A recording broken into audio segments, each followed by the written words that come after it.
tradisional Anatolia, yaitu makanan lezat setempat seperti kue yang disebut patslama. Bahan utamanya adalah tepung, gula, dan minyak sayur. Patslama adalah bagian dari seni boga tradisional hasil warisan generasi terdahulu. Di wilayah timur, penduduk di Sanli Urfa juga memiliki makanan tradisionalnya yang disebut cikufte. Di wilayah timur, penduduk di Sanli Urfa juga memiliki makanan tradisionalnya yang disebut cikufte. Nama Efes sering pula dikaitkan dengan kisah sekelompok pemuda beriman yang melarikan diri dari pengejaran raja yang lalim.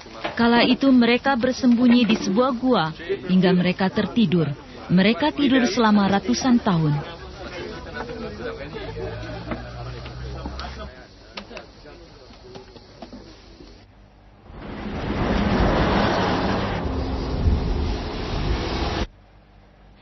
Efes terletak di timur Turki, 640 km dari Istanbul.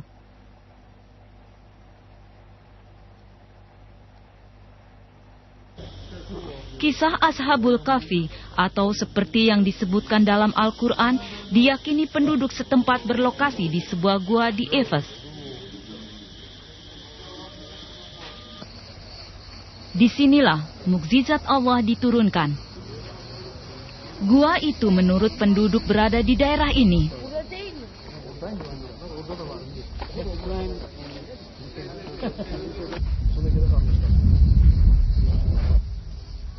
Dikisahkan bahwa ibunda Nabi Isa, Siti Maryam dan temannya Johana pernah ke daerah ini dalam misi menyebarkan ajaran Nasrani.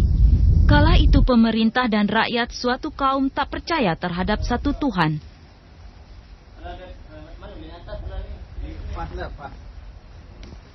Siapa saja yang memeluk agama Nasrani akan dihukum. Sekelompok pemuda melarikan diri untuk menyelamatkan keyakinan mereka terhadap Allah. Penggalian arkeologi tahun 1927 di sekitar situs bersejarah berhasil mengungkapkan beberapa temuan penting. Di antara temuan itu adalah tempat ibadah dan ratusan makam yang diperkirakan dari abad ke-5 masa yang bersamaan dengan kematian Ashabul Kahfi. Namun lokasi ini baru mulai dimasuki umum pada abad ke-15.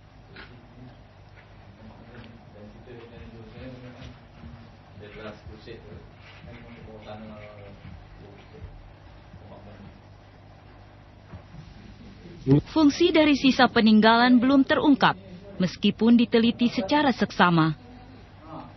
Ditambahkan pula mengenai temuan tulisan tangan di beberapa tempat yang menceritakan tentang gua berpenghuni bahwa mereka dimakamkan di daerah ini. Kral Dekenus zamanında sayılarını Allah bilir 6 genç bir tane de köpekleriyle beraber inandılar ve zulümden buraya kadar kaçıp geldiler.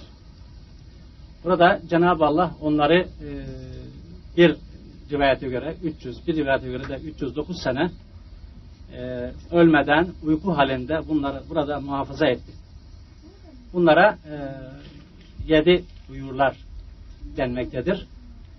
Ki efendim bu 7 uyurlar 1, 2, 3, 4, 5, 6 ve bir de köpekler olmak üzere 7 uyurlardı. Tabiatıyla bunların gerçek sayısını Cenab-ı Allah bilir.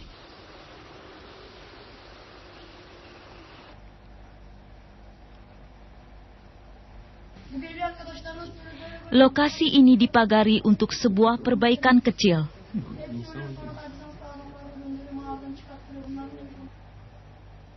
Makna keberadaan peti mati dari batu di lokasi ini belum diketahui.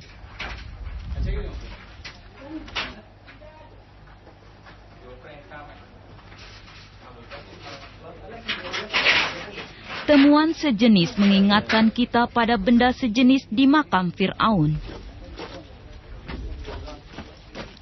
Peti mati batu ditemukan di dekat pintu utama. Batu itu tampaknya sengaja ditempatkan untuk mengelabui musuh atau penjara makam yang masuk.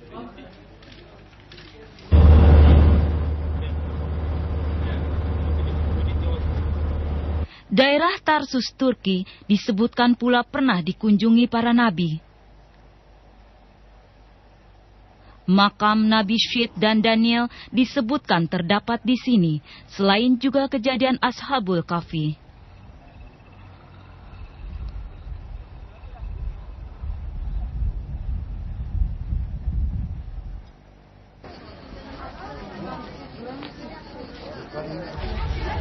Ini adalah lokasi yang diduga tempat kisah Ashabul Kahfi terjadi. Sekarang gua ini sering dikunjungi para peziarah di musim liburan. Jumlah mereka yang datang bisa berlipat ganda.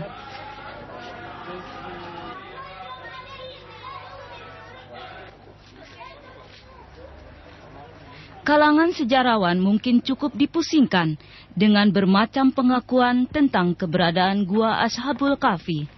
Kitab suci Al-Quran sendiri tak menyebutkan secara tepat lokasi dan waktu kejadiannya. Namun yang terpenting adalah makna yang terkandung di balik peristiwa itu. Surat Al-Kahfi ayat 17 menggambarkan tentang keadaan gua Al-Kahfi. Ada yang menyebutkan tentang sinar matahari yang masuk ke dalam gua dan menerangi ruangan di dalamnya.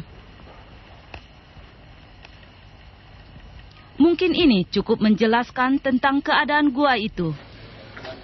Ashab-ı Kehf hadisesi kitabımız Kur'an-ı Kerim'de geçen hadisedir. Kur'an-ı Kerim 114 suredir. 18. suresi Kehf suresidir. Kehf suresinin 9. ayetinden 27. ayetine kadar bu hadiseden bahseder.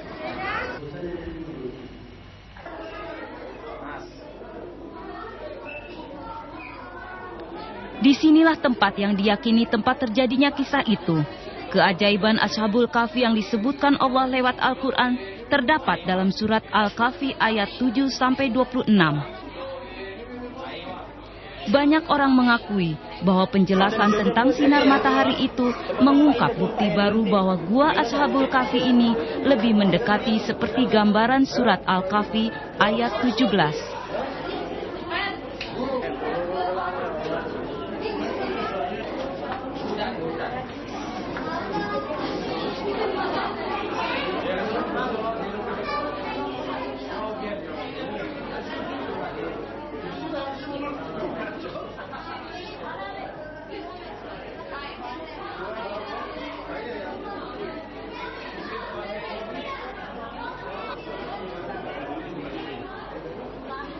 Gua di Tarsus adalah gua terbesar di daerah ini. Terdapat 7 macam gua yang dengan besar yang serupa. Apakah ini tanda dari Allah ataukah hanya kebetulan saja? Hanya Allah yang tahu kebenarannya. Sebagian orang menyebutkan Raja Lalim yang berusaha membunuh para penidur adalah Dakianus atau Decius, Kaisar Romawi yang berkuasa pada tahun 249 sampai 251 Masehi. Sementara yang lain menyebutkan nama Tragan yang memerintah tahun 98 sampai 117 Masehi. Kebanyakan penduduk setempat meyakini bahwa Ashabul Kahfi terdiri dari 7 orang, yaitu Yemliha, Maxelina, Mislina, Mernus, Debernus, Sazenus, Kafestayasus, dan seekor anjing bernama Kitmir. Di depan mulut gua terdapat sebuah masjid yang menggantikan masjid tua di lokasi yang sama. Masjid Naru itu dibangun oleh Sultan Aziz tahun 1289 Masehi. Al-Quran tak menyebutkan jumlah mereka secara pasti.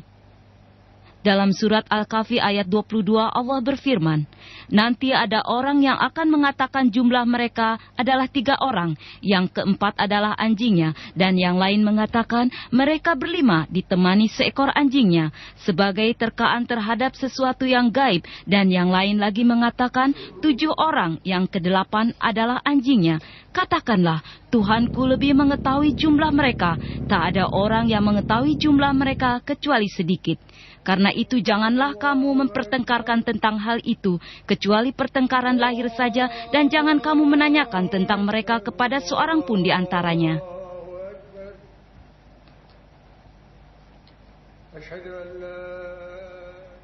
Menurut penduduk setempat, setelah wafatnya Rasulullah, Bilal datang ke tempat ini untuk mengunjungi gua Ashabul Kahfi.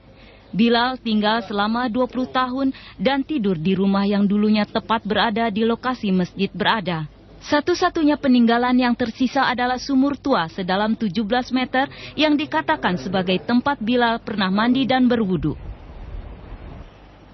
Efendim, burası Bilal-i Habeşi'nin mübarek makamı. Hazreti Resulullah dünyadan ahirete gittikten sonra Bilal-i Habeşi buraya Ashab-ı Kehf'leri ziyarete gelmiş.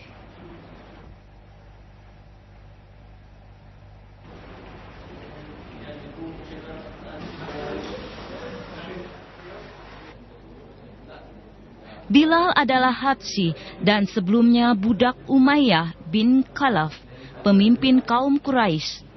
Rasulullah menganugerahinya